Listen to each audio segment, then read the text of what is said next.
Pour les épreuves de voile des Jeux des îles, les concurrents naviguent en laser. Ce bateau est un monocoque en solitaire, c'est-à-dire qu'il n'y a qu'une seule personne à bord. C'est un bateau simple, performant et léger. Il a été conçu pour être transporté sur le toit d'une voiture. Son mât, en 2 parties démontables, n'a pas besoin d'être fixé par des haubans, c'est-à-dire des câbles qui le relient à la coque. Ajoutez à cela une baume, une dérive, un safran, et vous voilà parti. Cette simplicité et son prix très bas ont favorisé la diffusion du laser. Sa monotypie également. Tous les bateaux sont identiques.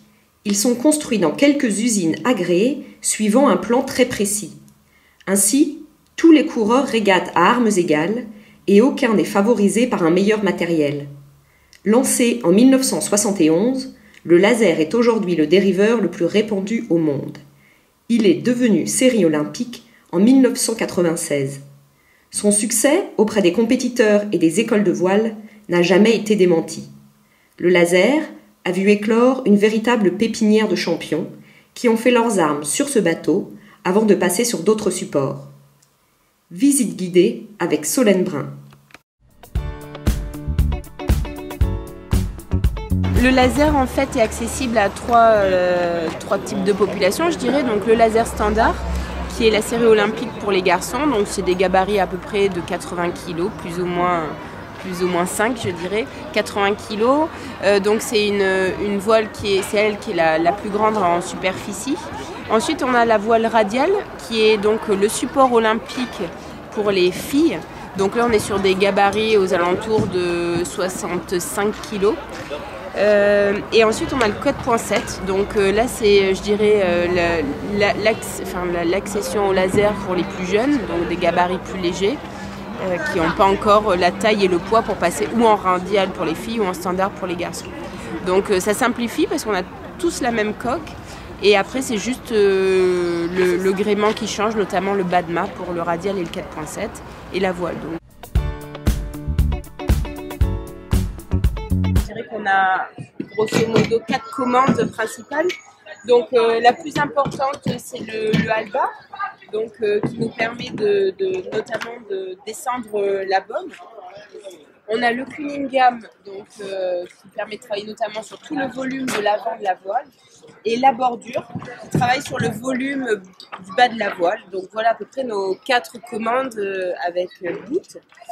Et puis bien entendu, comme tous les bateaux, on a une écoute pour pouvoir travailler sur l'ouverture de la voile.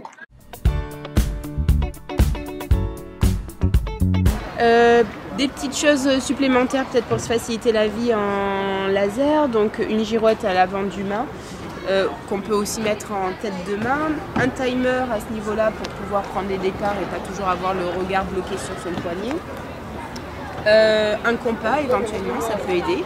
Donc surtout notamment pour voir les oscillations du vent.